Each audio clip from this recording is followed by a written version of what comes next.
इसीलिए जो सौभाग्यशाली जीव हैं उनके लिए कहा है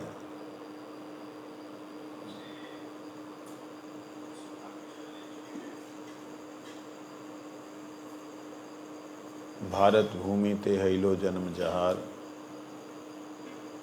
जिनका भारत भूमि में जन्म हुआ है, परोपकार करके जीवन सार्थक करो परोपकार, जीवन सार्थक करो परोपकार करते हुए। ये बात चैतन्य महाप्रभु ने कही। तो इस प्रकार से परोपकार क्या है? हम परोपकार समझते हैं कि किसी को भोजन दे देना, किसी को खाना, किसी का घर बना देना, किसी बच्ची की शादी कर देना, कपड़े दे देना, यही परोपकार समझते हैं। लेकिन परोपकार का मतलब होता है उसको परमात्मा के नज़दीक ले जाना। पर मतलब परमात्मा, उप मतलब नज़दीक, आकार मतलब स्थान। परोपकार साधारण अर्थ में उसको घर बार दिलाना, उसके जो उसको ज़रूरत है वो देना, साधारण अर्थ उपकार का मतलब। उप मतलब साधारण अर्थों में उन वस्तुओं के पास या नज़दीक ले जाना जिसकी उससे ज़रूरत है, उपकार। परंतु जहाँ तक बात आती परोपकार की, तो वो केवल मात्र परोपकार वास्तविकता में वही है जो परमात्मा के पास जीवों को ले जाए। कैसे ले जाएगा जीवों को परमात्मा के पास? खुद तो जाना होना चाहिए। तो उसके लिए आज सौभाग्यवश हम लोगों को पुनः कृष्ण जन्माष्टमी का अवसर मिला है। किसी का कुछ पता नहीं कब कौन चला जाए। राधा अष्टमी की परिकल्पनाएं कर रहे हैं, ऐसा करेंगे, वैसा करेंगे, ऐसा होगा, वैसा होगा। लेकिन राधा अष्टमी तक प्राण रहेंगे, नहीं रहेंगे, क्या होगा, क्या नहीं होगा, कुछ किसी को नहीं पता। तो उस उत्सव को, उस तिथि को बड़े हर्षोल्लास से मनाना चाहिए जो हमें प्राप्त हो गई। भाग्य समझना चाहिए। केवल 100 बार हमें जन्माष्टमी और रामनवमी मिल सकती है, भाग्य अच्छा रहे तो। नहीं तो 60 बार 70 बार में ख़त्म हो जाए आदमी। आजकल तो लोगों की आशा ही ख़त्म हो गई। बस हमारा 60 साल उम्र है, बस ऐसा बोलते हैं अच्छे खासे लोग। इतना ही है 60। मैं क्या क्यों भाई, हमारे यहाँ तो 83 साल के बुजुर्ग बैठे हैं, 76 साल 72 साल के लोग बैठे हैं। नहीं, इतना ही है। तो इसलिए परम सौभाग्य है कि आज कृष्ण जन्माष्टमी उत्सव है। मैंने एक बात लिखी थी, कृष्ण जन्म, जन्मोत्सव, जन्माष्टमी, ये शब्द जो हैं भगवान के लिए प्रयोग करते हैं, लेकिन इनका कोई औचित्य नहीं है, कोई इनका जरूरत नहीं है। क्योंकि भगवान तो नित्य किसी न किसी भक्त के हृदय में प्रकट ही हो रहे हैं। और जहाँ तक बात अष्टमी की है, तो प्रकट होना और जन्म होना, इन दोनों में अंतर है। जैसे सूर्य उदय, सूर्य अस्त, ये शब्दों का हम प्रयोग करते हैं। ना तो सूर्य कभी उदय हुआ और ना ही कभी अस्त हुआ। हम ही घूमते हैं, घूम करके उसके सामने आते तो कहते उदय हो गया, पीछे चले जाते कहते अस्त हो गया। शब्दों का प्रयोग कर रहे हैं सूर्य के लिए जिस प्रकार से, उसी प्रकार से नित्य प्रभु, नित्य भगवान, जो भगवान नित्य लीला में हैं, उनके बारे में भी हम इसी प्रकार से कहते हैं। जन्माष्टमी भगवान कहते अजो नित्य शाश्वतो अयम पुराण। शाश्वत है आत्मा, पुराण है आत्मा, पुरानी है। कितनी शाश्वत जब बोल दिया, नित्य बोल दिया। आत्मा के लिए भगवान ने कहा और स्वयं के लिए कहा क्या? अहम ही सर्वयज्ञानां भोक्ता च प्रभु च। अहम आदिर, मैं आदि हूँ। अहम मध्य, मैं मध्य हूँ। मैं आदि भी हूँ, मध्य भी हूँ, अंत भी हूँ, अंत का भी अंत भी हूँ, और फिर भी मैं अनंत हूँ। इस प्रकार से भगवान ने अपना परिचय दिया। ये बात लोगों को समझ में नहीं आती, इसीलिए उनको समझाने के लिए भगवान कभी कभी भक्तों का आनंद वर्धन करने के लिए इस धरातल पे अवतीर्ण होते हैं। जो वो अवतीर्ण होते हैं उस वक्त, उस समय को लोगों ने नाम दिया जन्म उत्सव।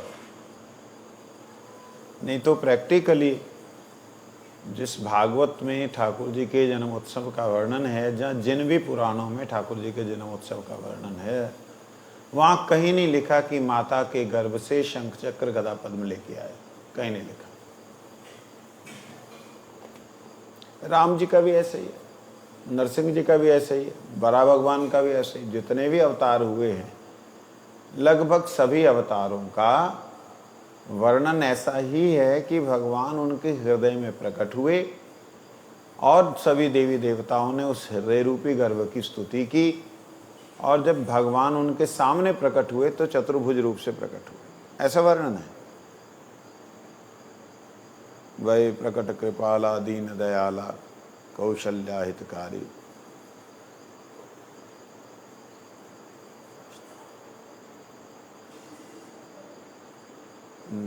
इसमें निज आयुध तनु घन श्यामा, निज आयुध भुजचारी। तनु घन श्यामा, निज आयुध भुज। भगवान प्रकट हुए निज आयुध भुजचारी। रामचंद्र ऐसे प्रकट हुए। तो उनका प्रकट होना और उनका अप्रकट होना दोनों ही व्यक्ति जीवों के दिमाग से बाहर की बात है। तो इसलिए हम लोग भगवान कृष्ण को भगवान मानते हैं। ये हम मानते हैं, हम जानते नहीं हैं। वास्तविकता में हमारा जानना हुआ नहीं। जानना, मानना और निष्ठा होना, ये तीनों में अंतर है। जान सकते हैं आप किसी के द्वारा सुन करके, लेकिन मानना तब होगा जब सामने कोई अनुभव होगा, और निष्ठा तब होगी जब संबंध होगा। तो इसलिए यहाँ पर हम लोग, मैंने सोचा आज कि भगवान कृष्ण के विषय में वेदों से कुछ पढ़ा जाए। अथर्ववेद में एक उपनिषद आई है, उसका नाम है गोपाल पूर्व तापनी उपनिषद। इसमें कहते हैं पर तत्व, परम तत्व जो हैं, उनका ध्यान अष्टादश अक्षर मंत्र, जो हमें गोपाल मंत्र प्राप्त होता है, उसके द्वारा किया जाता है। क्या है वो? उसको हम ध्यान करें तब हमें मालूम पड़ता है कि कृष्ण कौन है। जो कृष्ण मंत्र मिलता है उसके अंदर बहुत गंभीरता है। हमने कृष्ण, गोविंद, गोपीनाथ या गोपीजन वल्लभ ये सुन लिया बस, लेकिन ये शब्दों का गंभीर अर्थ है। क्या अर्थ है? इस वेद की उपनिषद में कहते हैं, अथर्ववेद की उपनिषद में कहते हैं, ओम कृषिर्भुवाचकः शब्दो नयश्च निवृत्तिवाचक तयोर्त्यौरेक्यं परं ब्रह्म कृष्ण इत्यभिधीयते इति अभिधीयते। ओम सच्चिदानंदरूपाय कृष्णाय किलष्टकारिणे कृष्ण अयाक्लिष्टकारिणे नमो वेदांत वेद्याय गुरुवे बुद्धिसाक्षिणे। इस उपनिषद के इस श्लोक में कहते हैं कि हम परम ब्रह्म कृष्ण का ध्यान करें। कैसे ध्यान करें? वो हैं कौन?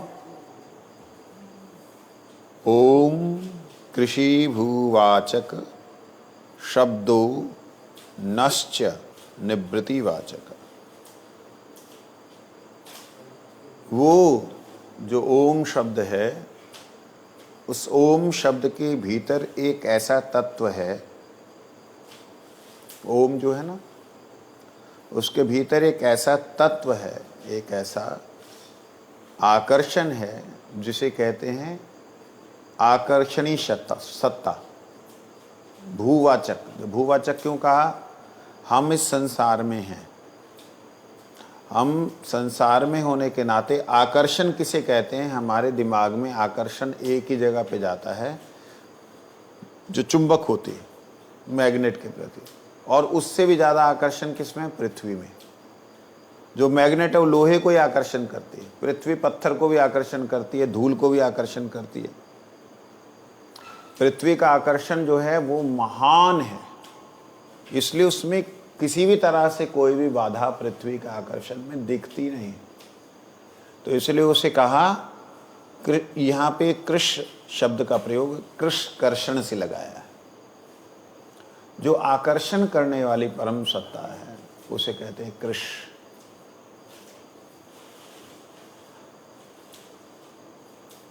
नश्च निवृत्तिवाचक, और जो ना शब्द है वो निवृत्तिवाचक है। निवृत्तिवाचक का मतलब क्या है? आकर्षण करके उसके अनुसार उसको निवृत्ति भी दे देना, उसको स्वतंत्र भी रहने देना। आकर्षण किया है, ऐसा नहीं। जो तत्व जैसे आया, जैसे प्रकट हुआ, वो जहां भी प्रकट हुआ उसका मूल आकर्षण जो है जिस तत्व के पास है, उस तत्व को कृष कहते हैं, आकर्षणी सत्ता। लेकिन ना निवृत्तिवाचक, अर्थात उसको साथ में निवृत्ति भी दे रखी, स्वतंत्रता भी दे रखी है। केवल आकर्षण ही नहीं किया। आकर्षण करे तो सारे जीव कोई पतित रहे ही ना, कोई भी ब्रह्मांड ब्रह्मांड ही ना रहे, कोई भी बैकुंठ बैकुंठ ही ना रहे, सबको आकर्षण करके खत्म नहीं। ना निवृत्ति, अर्थात जहां जो है उसको वहां पे जहां रहना चाहे वहां उसको निवृत्ति दे रखी है।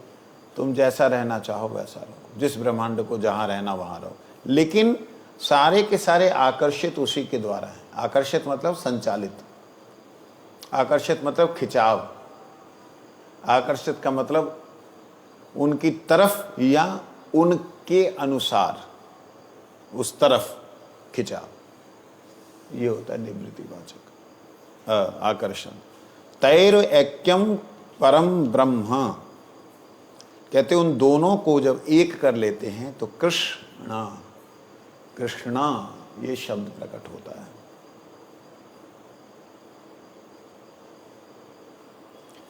कहते हैं ओम सच्चिदानंद रूपाय कृष्णाय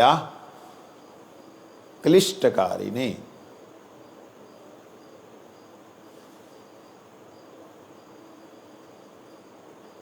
वो सच्चिदानंद स्वरूप सबकी बुद्धि के साक्षी हैं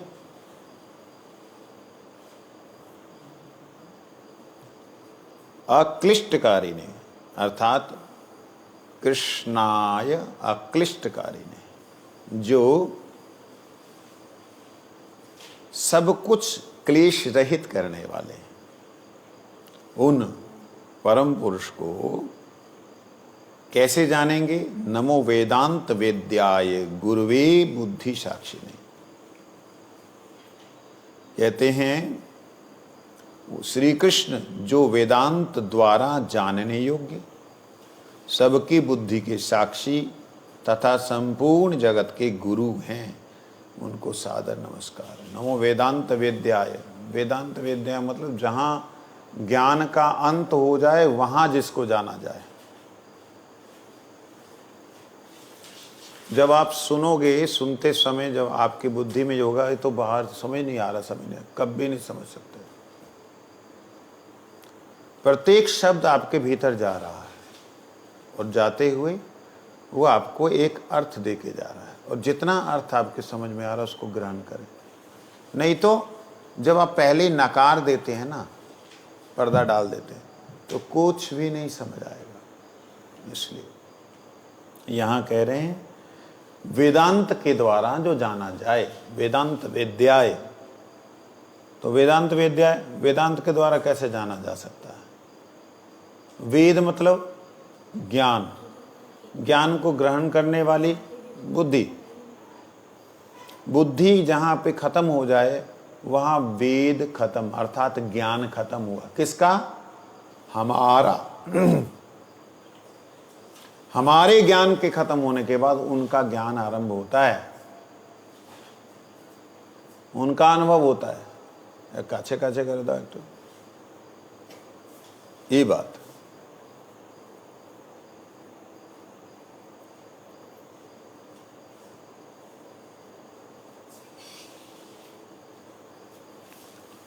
एक बात आती है, लोग वेदांत शब्द का जो अर्थ है केवल इतना ही करते हैं कि ज्ञान का जहाँ हो जाए अंत वो है वेदांत।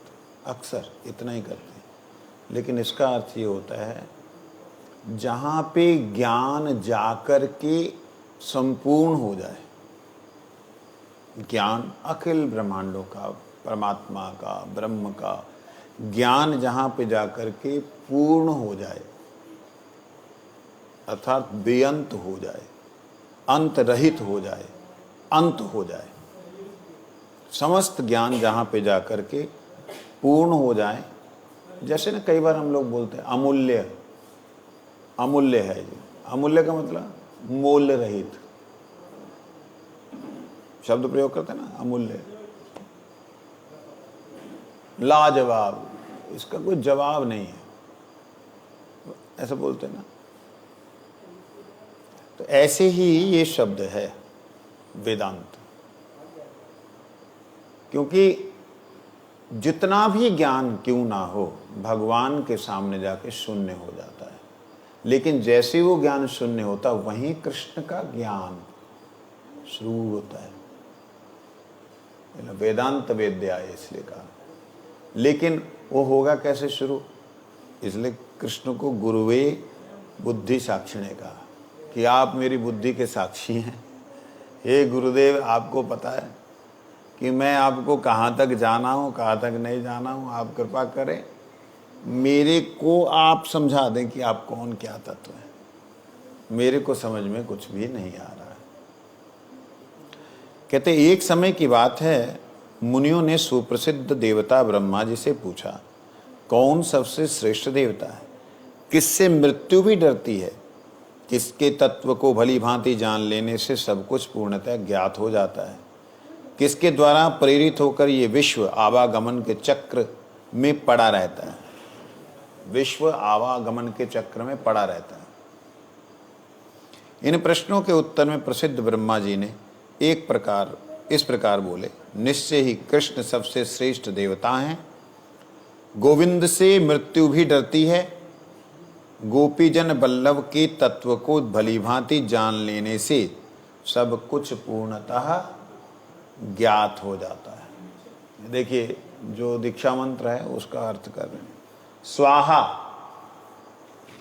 इस माया शक्ति से प्रेरित होकर संपूर्ण विश्व आवागमन के चक्कर में, स्वाहा एक ऐसी शक्ति है कि जिसके चक्कर में पड़ के संपूर्ण जगत आवागमन करता रहता है। तब मुनियों ने पूछा, कृष्ण कौन है, गोविंद कौन है, गोपीजन बल्लभ कौन है, और वे स्वाहा कौन है? ये सुनकर ब्रह्मा जी ने उन मुनियों से कहा, पापों का अपकर्षण करने वाले कृष्ण। कृष्ण कौन? जो पापों का अपकर्षण करे। अपकर्षण मतलब जीव से अलग कर दे, जीव से हटा दे, आकर्षित करके हटा दे, अपकर्षण करना, अपहरण करना, अपकर्षण करना, निकालना, दूर भगाना।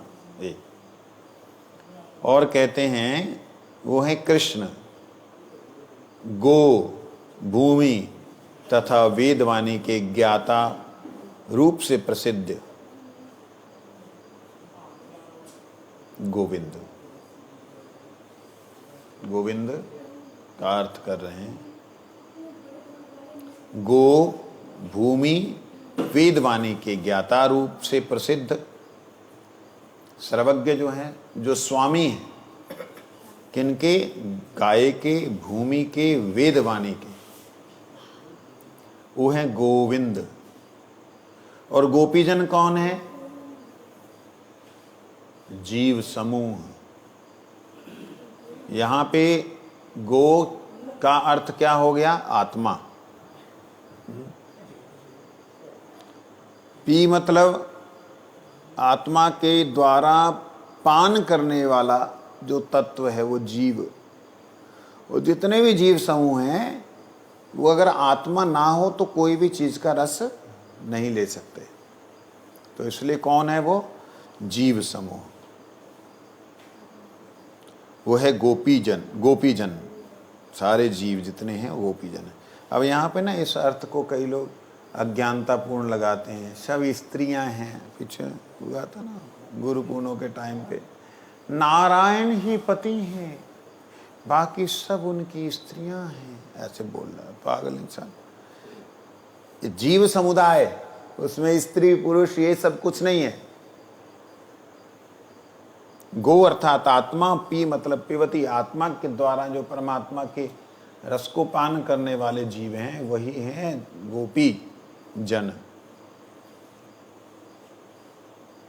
कहते हैं कि अविद्या कला के निवारक अर्थात अथवा अपनी ही अंतरंगा शक्ति स्वरूप। अब आगे अविद्या कला के निवारक गोपीजन जो हैं वो अविद्या रूपी जो कला है उसके निवारक हैं। इसके अलावा अपनी अंतरंगा शक्ति रूप, अंतरंगा शक्ति कौन? श्री राधा रानी।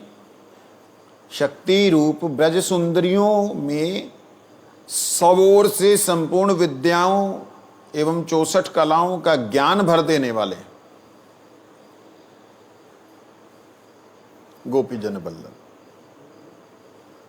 इसका मतलब ये है कि जो ब्रजवासी हैं, जो नित्य गोलोकवासी हैं, उनमें संपूर्ण कलाओं का ज्ञान भर देने वाले बल्लभ।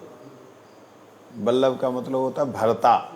भरता मतलब सांसारिक दृष्टि से देखा जाए पति, लेकिन पति शब्द प्रयोग करना, वैसे देखा जाए पति शब्द का अगर सही अर्थ लिया जाए, जो पतवार रखे, जो पालन करे,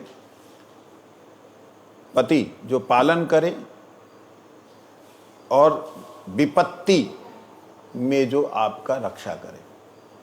पालन करना और रक्षा करने वाले को पति कहते हैं। प पालन, ति विपत्ति नाश। पालन करे, विपत्ति को नाश करे, विपत्ति से रक्षा करे, इसे कहते हैं पति। पिता पति नहीं है किसी भी दृष्टि से।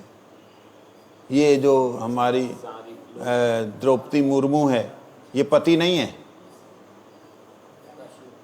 राष्ट्रपति है ना, तो वो तो स्त्री है, वो कैसे पति हो गई? यही तो बात समझने वाली। पति मतलब पालन करे और विपत्ति से रक्षा करे, उसे पति कहते हैं। समझ लगी?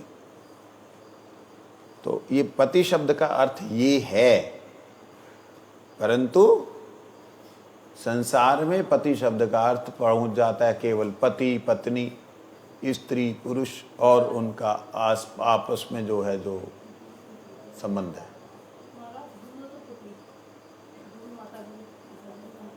ना। वहाँ पे थोड़ा सा गड़बड़ हम इसलिए कर देते हैं क्योंकि इसके ये जो गुरु के प्रति जो ये पति पुत्र मित्र भाव जो है, जो लोग गुरु के प्रति करते हैं, वो जो संप्रदाय है ना, जो दुष्ट संप्रदाय हैं, वो उन संप्रदायों के आचार्य लोग उसको फिर दुराचार में ले जाते हैं। दुष्ट मत है ना, वो उन्हें दुराचार में ले, अन्यथा पति शब्द जो है वो हमारे कौन पति है? हमारे पिताजी, हमारी माताजी, हमारी पतवार रक्षे, हमारी रक्षा करने वाली माता ने पिता पेट में रक्षा की ना, हमारा पालन किया ना उसने, हमारी विपत्तियों से रक्षा की, हमारी माता हमारी पति है। पति शब्द का बहुत बड़ा अर्थ होता है, ये अर्थ को उठा करके बांध दिया। जैसे राम नाम सत्य है, बोलने से आपने मुर्दा हाथ है, मुर्दा आपके हाथ में दिखाई देता है, लेकिन नहीं, राम नाम सत्य है, ये त्रिकाल सत्य है। ऐसे ही पति शब्द जो है उनके लिए प्रयोग किया जाता है जो वास्तव में आपकी रक्षा कर सकें, आपका पालन कर सकें। इसीलिए कृष्ण को कहा गया पति, बाकियों को नहीं कहा गया। क्यों नहीं कहा गया? बाकी अपनी रक्षा नहीं बेचारे कर पाते, कुछ समय बाद वही चले जाते हैं जो हमारी रक्षा करने वाले होते हैं। चाहे माता है, चाहे पिता है, चाहे स्त्री है, चाहे पुत्री है, चाहे कोई भी हमारा संबंध हो इस जगत में, जो भी हमारा पालन करता है, रक्षा करता है, वो बेचारे खुद ही नहीं बचते। होता है ना। संसार में पति शब्द का प्रयोग ही नहीं करना चाहिए। यहाँ तो बेटा जी कोई भी शब्द का प्रयोग नहीं करना चाहिए, लेकिन मजबूरी में स्त्री के लिए पति शब्द जो है अपने पति के लिए ही होता है। क्यों? क्योंकि वह जब अपने घर से निकलती है, जन्म होता है, तो उसको बोला जाता है तुम पराए घर की हो। जब उसको दूसरे के यहाँ सौंपा जाता है तो उसकी रक्षा का पूरा भार, उसके पालन का पूरा भार जो लेता है उसे पति कहते हैं, इसलिए उसे पति कहा गया। फिर उसके बाद में उससे जो कुछ हो रहा है, बालक बच्चे जो भी हो रहे हैं, उसका रक्षा का भार, उसका पालन का भार लेने वाला वही पति है उस पत्नी का। वो जो पिता शब्द में फिर आ जाता है, समझे नहीं? तो इसलिए पति शब्द का प्रयोग इस संसार में जो किया गया सही किया गया। वो ऐसा नहीं बोल रहा हूँ कि गलत है, वो सही है, तभी तो हमारे माता पिता हुए। माता पिता से हम हुए, माता पिता हमारे पालन करने वाले, रक्षा करने वाले। तो इसलिए पति शब्द जो है बड़ा विस्तृत है, परंतु इस संसार के लिए इतना ही समझना बहुत है कि पति और पत्नी बस बता रहे हैं, शास्त्रों में आया इसलिए बतला रहे हैं। तो यहाँ बोल रहे हैं सारे जीव समुदायों के जो पति हैं बल्लभ हैं, समझे नहीं? बल्लभ का मतलब यहाँ पे है भरण करने वाले, उनको फलीभूत करने वाले। तो 64 कलाओं को अपने जो अनुगत जीव हैं उनमें भरण करने वाले बल्लभ।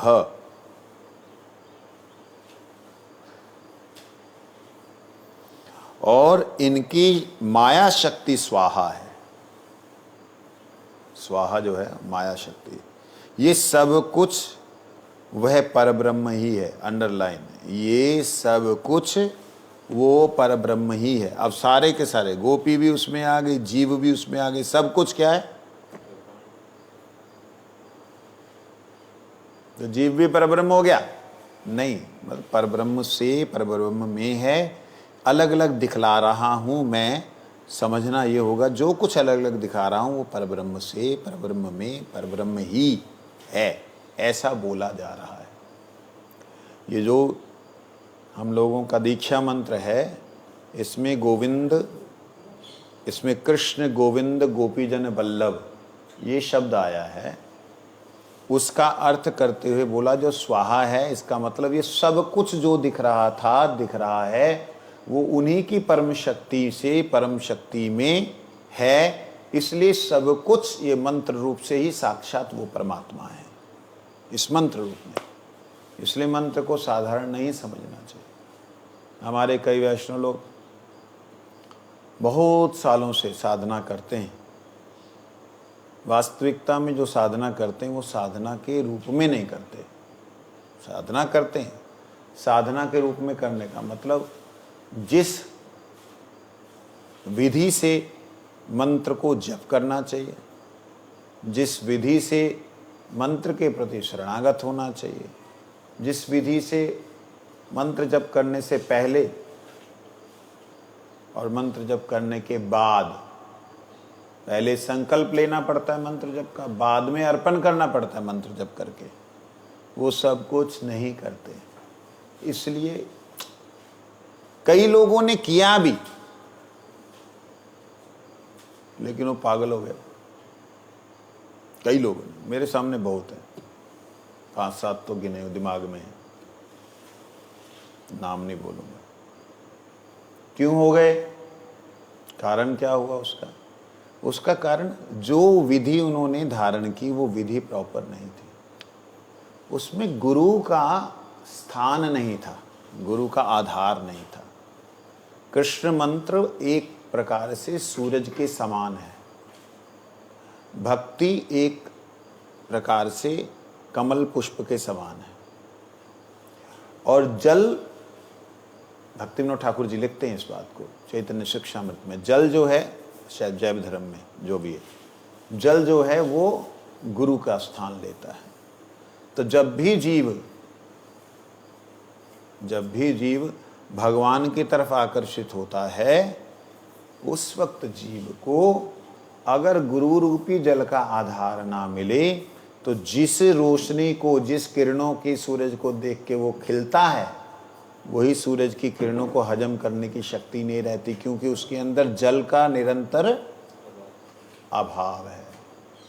इसलिए मंत्रों की साधना में भी गुरु मंत्र प्रमुख हो करके, गुरु मंत्र का आधार, बार बार उसका सिंचन, बार बार उसमें समर्पण, बार बार उसका मतलब अगर 108 माला कर रहे हैं तो हर 10 माला के बाद में एक माला गुरु मंत्र की। मैं सामने ग्रंथ ही ऐसा है कि मजबूरी में ये रहस्य खोल रहा हूँ, करेंगे तब जाकर के सिद्ध होगा, नहीं तो नहीं। जो एक माला, मान लो 10 माला करते हैं गुरु मंत्र की, तो उनको एक माला, 10 माला कृष्ण मंत्र की है तो एक माला गुरु मंत्र की है। अगर कोई करता ही एक माला है तो उसको कम से कम जो है 12 बार गुरु मंत्र का जाप करना ही होगा। ये एक तरह से इसको बोलते हैं अनुष्टुप, इसको संपुट भी कह सकते हैं।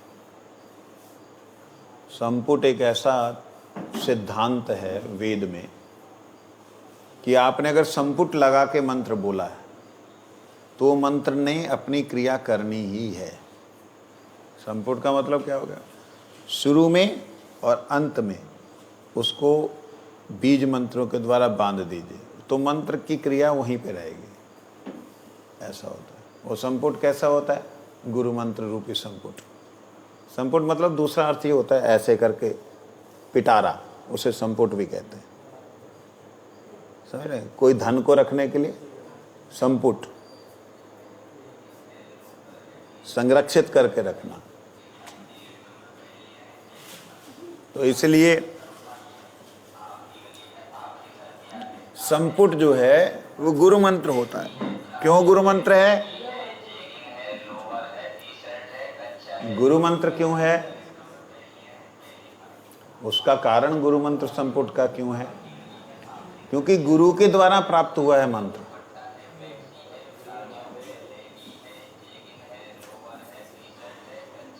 गुरु के द्वारा मंत्र प्राप्त होता है। और गुरु के द्वारा मंत्र प्राप्त होने से गुरु के पास ही मंत्र जब रहे और मैं केवल गुरु की उपासना करते हुए मंत्र की साधना करूं, तो गुरु कृपा से वो मंत्र जो है प्रकट होता है, उनके अर्थ प्रकट होते हैं। नहीं तो जीवन निकल जाता है। साधना करने से लोग पागल हो जाते हैं, शक्तियों को संभालना मुश्किल हो जाता है, क्योंकि शक्तियां तो आएंगी ना, शक्तियां मंत्र की होती जो आती हैं उनको संभालना मुश्किल हो जाता है। इसलिए कहते हैं यहाँ पे कि जो स्वाहा है वही कृष्ण नाम, इसलिए पहले ही यहाँ पे बोल दिया, नमो वेदांत वेद्याय गुरुवे बुद्धि साक्षिणे,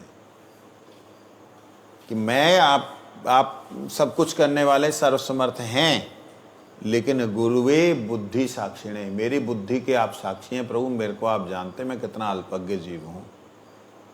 हे गुरुदेव आप कृपा करें।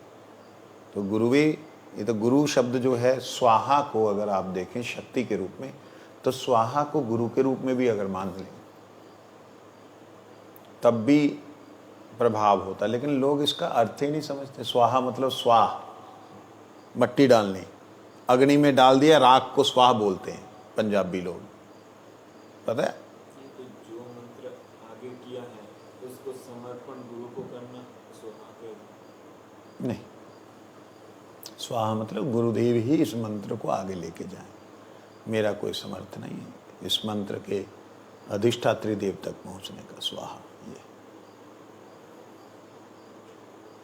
इस प्रकार उस श्री कृष्ण नाम के से प्रसिद्ध परब्रह्म का जो ध्यान करता है, जप आदि के द्वारा उनके नामामृत का आस्वादन रसास्वादन करता है तथा उनके भजन में लगा रहता है, वे अमृत स्वरूप होता है। अमृत स्वरूप होता है अर्थात भगवत भाव को प्राप्त हो जाता है, भगवान बन जाता है, भगवत भाव को प्राप्त होता है। भगवान के भाव, भगवान के प्रति किसी एक भाव में आकृष्ट हो जाता है। तब मुनियों ने प्रश्न किया, कृष्ण का ध्यान करने योग्य रूप कैसा है, उनके नामामृत का रसास्वादन कैसे होता है तथा उनका भजन किस प्रकार किया जाता है, ये सब हम जानना चाहते हैं, अतः हमें बतलाइए।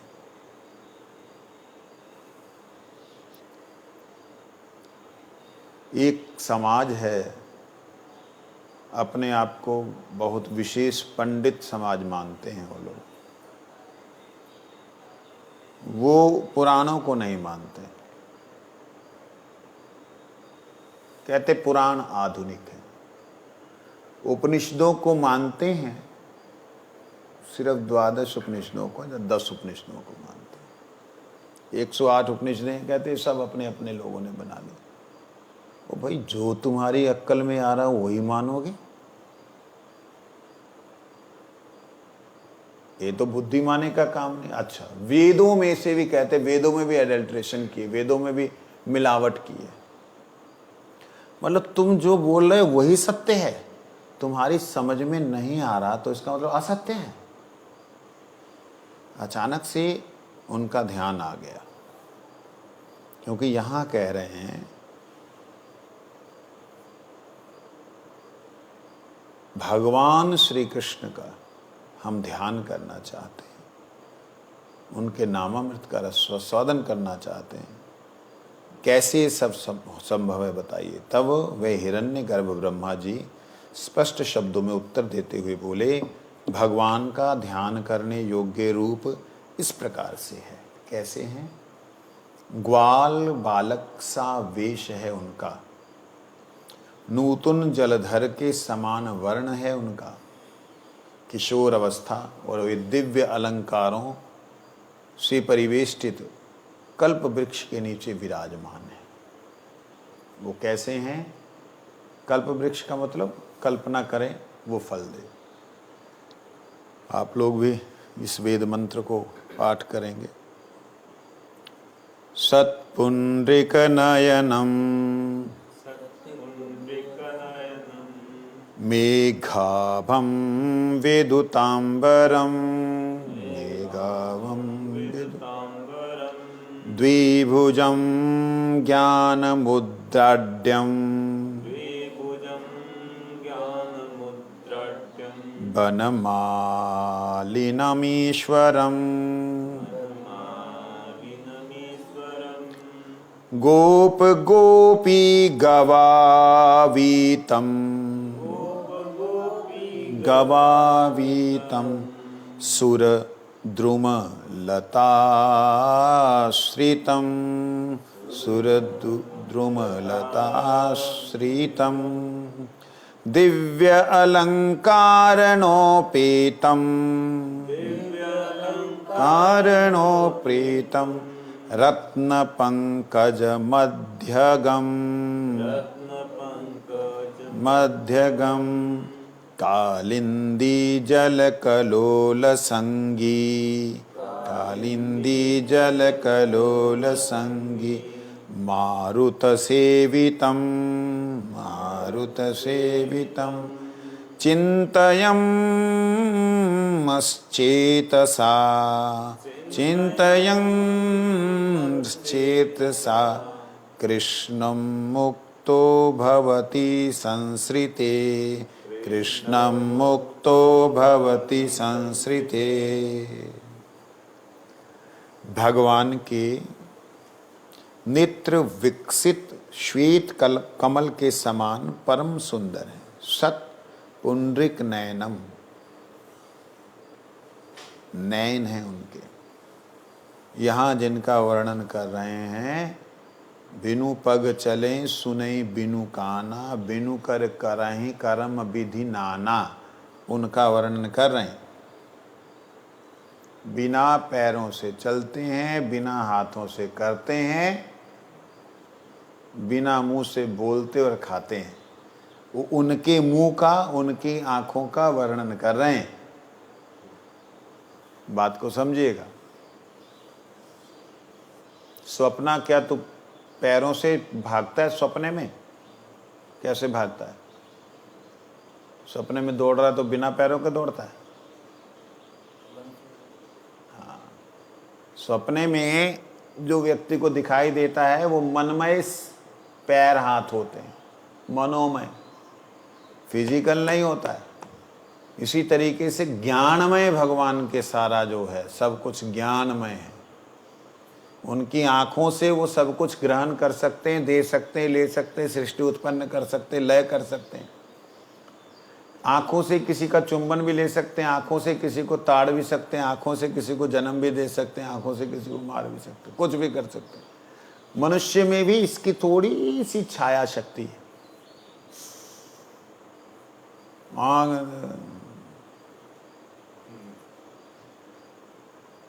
प्यार से देखा होता है ना, आँख की देखने में भी व्यक्ति लुट जाता है, बिक जाता है, क्रोधित हो जाता है,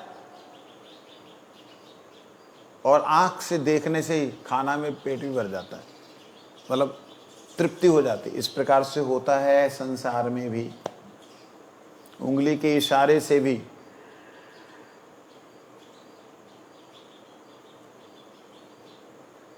हमारी इंद्रियां छाया, बिल्कुल हल्की सी छाया के रूप में दिखलाती हैं कि हम अपनी ज्ञानेंद्रियों के द्वारा बहुत कुछ वार्तालाप कर सकते हैं। लेकिन भगवान का तो चरण जो हैं भोग लगा सकते हैं, खा सकते हैं। भगवान के चरण सो सकते हैं, भगवान के चरण बात कर सकते हैं। समझ लगी? कुछ समय लग रही है? नहीं लग रही ना? भगवान के जिस प्रकार से चरण हैं, हाथ हैं, भगवान संपूर्ण रूप से ही आपको संपूर्ण कुछ दे सकते हैं। जैसे उदाहरण के लिए एक ही उदाहरण मिलता है और कोई तो है नहीं। कौन सा उदाहरण? सूर्य। जैसे सूर्य आपके पास जब आता, कैसे आता है? किरणें आती। सूरज तो नहीं आया, लेकिन किरणों से दर्शन हो जाते ना उसके। तो बिना पैरों के आ गया कि नहीं सूरज? बिनु पग चले सुने बिनु काना। अब वो जो आप उस किरणों को अर्पण करते हो, वो सुखा करके सूर्य की तरफ आकर्षित करके ले जाती है कि नहीं ले जाती? बिनु कर करई कर्म विधि नाना। कहते सूरज एक छोटा सा उदाहरण है, भगवान पूर्ण चैतन्य है, उनका कोई भी अंग ऐसा नहीं है कि जो कोई भी कार्य को ना कर सके, संपूर्ण रूप से। तो इसलिए यहाँ कहते हैं भगवान के नेत्र विकसित श्वेत कमल के समान परम सुंदर है। कमल के फूल के समान नहीं, कमल की जो पंखड़ी है ना, ऐसे करके सुंदर सी होती है, ऐसे करके सुंदर से भगवान के नेत्र हैं। आकर्ण बोलते हैं, लेकिन वो मुझे नहीं पसंद हो ना, ऐसा है नहीं। मतलब नेत्र इतने सुंदर हैं कि वो कमल की तरह हैं, और वो जैसे पूंछ सी ऐसे हमारी यहाँ दिखाई दे रही ना, ये ऐसे करके वो रेखाएं वहाँ तक पहुँचती। ऐसा थोड़ी है कि वो एलियन से दिखते हैं। हाँ, उनके अंगों की कांति मेघ के समान श्याम है। उनके अंग कैसे? मेघ। अब मेघों का श्याम ले लो, ऐसे दिखता है धुआं सा, है ना? और शाम को सुंदर दिखता है, लेकिन ये शाम ऐसा नहीं है, ये शाम सुंदर है। वे विद्युत के सदृश तेजोमय पीतांबर धारण करते हैं। उनका जो पीतांबर है मानो मेघों के अंदर बिजली का चमकना। कड़कड़ा नहीं रही है, कहीं सोचो कड़कड़ा रही है और भगवान को बादल समझ लो, ऐसा नहीं है कि बादल है उसमें बिजली कड़कड़ा रही है वही पीतांबर है, ऐसा मत समझना। क्योंकि इनके पास में, ऋषियों के पास में इस जगत में समझाने के लिए कोई भी वस्तु नहीं है, इसीलिए उन्होंने जितना समझाया उसको समझते हुए उसी हिसाब से आप आगे बढ़िए। ये सारे जितने भी समझाए जा रहे हैं ना, प्रैक्टिकली ये एक तरीके से उनकी स्तुति कर रहे हैं, मगर स्तुति नहीं है, एक तरह से है गाली शब्द बोलने से ऋषियों का अपमान हो जाएगा। एक तरीके से इशारा दे रहे हैं, देख देख देख देख वो पीपल के पेड़ के पीछे देख देख देखो क्या क्या है, क्या है मम्मा? चांद पीपल के पेड़ के पीछे देखा है? वो पीपल के पेड़ के पीछे, उसको पीपल पहले नजर आ रहा है, पीपल भी नहीं पता उसको, पेड़, लेकिन पीपल का पेड़ कान में सुन रहा है, पीपल का पेड़। और जो थोड़ा बड़ा हुआ, मम्मा मम्मा पीपल के पेड़ के पीछे देखो चांद आया। तो पीपल का पेड़ बतला करके चांद को दिखलाने का भाव है यहाँ, कि उदाहरण आपको मैटेरियल दे रहे हैं, लेकिन दिग्दर्शन, दिशा जो है वो अचिंत है, बुद्धि से परे चैतन्य प्रभु की है, ये बात कह रहे हैं। दो भुजाएं हैं, ज्ञान की मुद्रा में स्थित हैं, गले में पैरों तक लंबी बनमाला शोभा पा रही है। वे ईश्वर हैं, ब्रह्मा आदि देवताओं पर भी शासन करने वाले हैं। यहाँ ब्रह्मा आदि देवताओं का क्यों बोला? ब्रह्मा जी स्वयं तो ब्रह्मा है। यहाँ बोलने का मतलब जितने भी और देवी देवता जो मैंने ब्रह्मा देखे थे, जो मैंने देखा है कि एक ब्रह्मांड नहीं है और ब्रह्मांड भी है, सारे के सारे हम सब के ऊपर शासन करने वाले हैं। गोपों एवं गोप सुंदरियों के द्वारा चारों ओर से घिरे हुए हैं। कल्प वृक्ष के नीचे वे स्थित हैं। उनका श्री विग्रह दिव्य आभूषणों से विभूषित है। रत्न सिंहासन पर रत्नमय कमल के मध्य भाग में विराजमान है। रत्न सिंहासन पर रत्नमय कमल के मध्य। अब बताओ रत्नमय क्यों बोला यहाँ? कमल कोई रत्नमय होता है? ये बतलाने का मतलब कमल वहाँ का तुम्हारे पानी का रस पी करके, सूरज कहीं से उसकी रोशनी लेकर के पैदा होने वाला कमल नहीं है। वहाँ कमल का मतलब है कि जो कमल के फूल की तरह जो सुंदर शोभायमान है वो स्वयं प्रकाशमान है, रत्न की तरह स्वयं उसमें से प्रकाश निकल रहा है। और कैसा निकल रहा है? एक ही रंग का निकल रहा नहीं। जैसे कमल के फूल में देखो तो कहीं गहरा गुलाबी है, कहीं सफ़ेद है, कहीं हल्का सा ऐसा हरापन, कहते ऐसे मणिमय कमल है। इस तरीके से इसको समझना होगा। कालिंदी सलील से उठती हुई चंचल लहरों को चूम कर बहने वाली शीतल मंद सुगंध वायु भगवान की सेवा कर रही है। क्या कर रही? कालिंदी सलील से उठती हुई, यमुना जी के जल से उठती हुई मंद सुगंध वायु भगवान की सेवा कर रही। इस रूप में भगवान कृष्ण का मन से चिंतन करने वाला भक्त संसार बंधन से मुक्त हो जाता है। चिंतयम्श्चेतसा कृष्णम मुक्तो भवति संसृति। अब कोई गौड़ीय वैष्णव बोले हमें मुक्त नहीं होना, हम तो भक्ति चाहते। अरे बाबा पहले मुक्त हो तभी तो भक्ति मिलेगी। संसार बंधन से मुक्त हुए बिना कहाँ सेवा मिलेगी, हैं? खाली